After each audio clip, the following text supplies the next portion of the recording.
I first met Isabella when I was 24, not in my early 20s, as some might assume. After finishing college, I had taken a job as a legal assistant at a construction firm.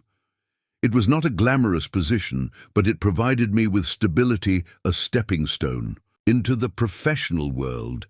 Isabella at the same time worked as a nurse in a small local hospital.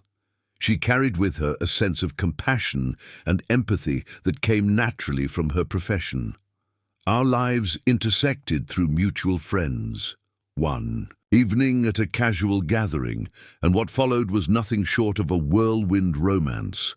Within 6 months we were married, a decision that some would call reckless, yet to us it felt like destiny guiding us along a predetermined path. We initially moved in with my mother, settling into her modest 3-bedroom apartment. The space was tight and privacy was scarce, but in those walls we built the first chapters of our shared life. Soon after, our son Tony was born, bringing with him sleepless nights, endless bottles, and the indescribable joy that only new parents can understand. 2 years later, our daughter Harper arrived, adding even more chaos, but also double the love. Those early years were chaotic, exhausting, and unforgettable. Jobs were scarce, and money was tight. Isabella's income as a nurse barely covered the basics. I contributed what I could, but the truth was, we often had to stretch every dollar.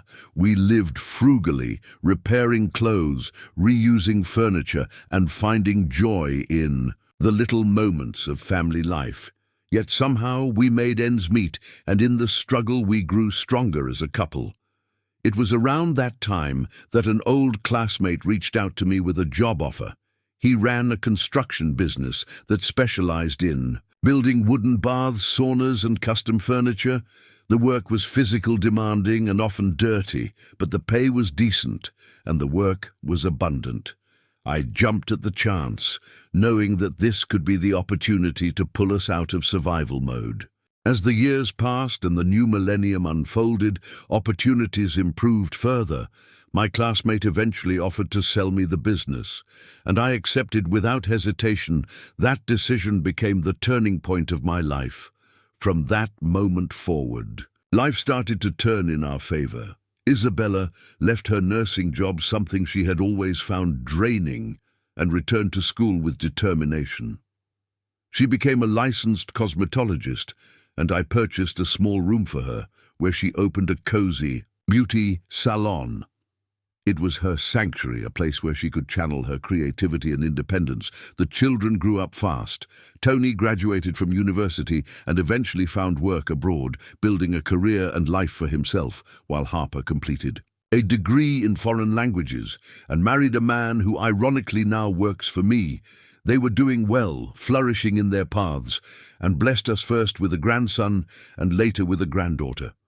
Watching them grow into adulthood and parenthood was one of my proudest achievements. Life seemed steady, content, predictable in the best possible way. My son-in-law proved himself respectable, hard-working, and trustworthy. Over time, I began to think seriously about passing the business to him. This would allow me to slow down. After decades of hard work, I will admit I was exhausted. My dream was simple, a quiet country home where I could grow vegetables, enjoy the fresh air, and spend time with my grandchildren. But Isabella and I had completely different ideas about retirement. I was ready to slow down at 54, but Isabella's energy seemed to surge with each passing year. She reinvented herself, constantly chasing the thrill of new experiences. She pursued beauty treatments and cosmetic enhancements so aggressively that her face barely resembled the woman I had married decades earlier. Yet I was not bitter. I had chosen a life of moderation. I maintained my health, exercised regularly, and lived simply. Isabella, however, was determined to recapture her youth, to live the experiences she felt she had missed. Grandchildren or quiet country living held no appeal for her. She wanted excitement and glamour. Still, I respected her wishes and managed to convince her to at least renovate our country house. She hired a designer and eagerly shared the plans with me. Soon work began, but 3 months later, my accountant handed me a staggering bill. Shocked, I called Isabella and asked her, "Do you not think this designer's fee is excessive? For what has been done? Did you somehow hire the priciest designer in town?" Frustration crept into my voice. She snapped back that the work was not finished, and anyway, he was the best.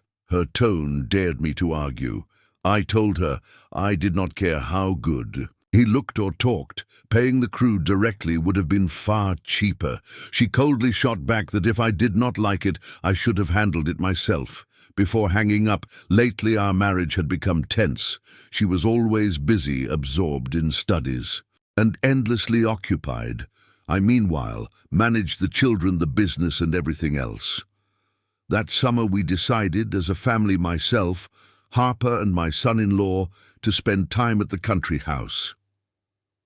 Wanting peace of mind, I installed a security system, so I could monitor everything remotely. It only took a few days for everything to be operational. One afternoon I logged in from my work computer to check the cameras. What I saw froze me. Isabella was there, laughing, talking, and clearly enjoying the company of the young designer. She and he were together multiple times a week, smiling, evaluating repairs, and sharing moments that went far beyond professionalism. She was oblivious to the fact that I was watching. The reality hit me hard. She had been playing a dangerous game. The designer was barely 30, half her age. My jaw tightened as disbelief and anger sank deep into my chest.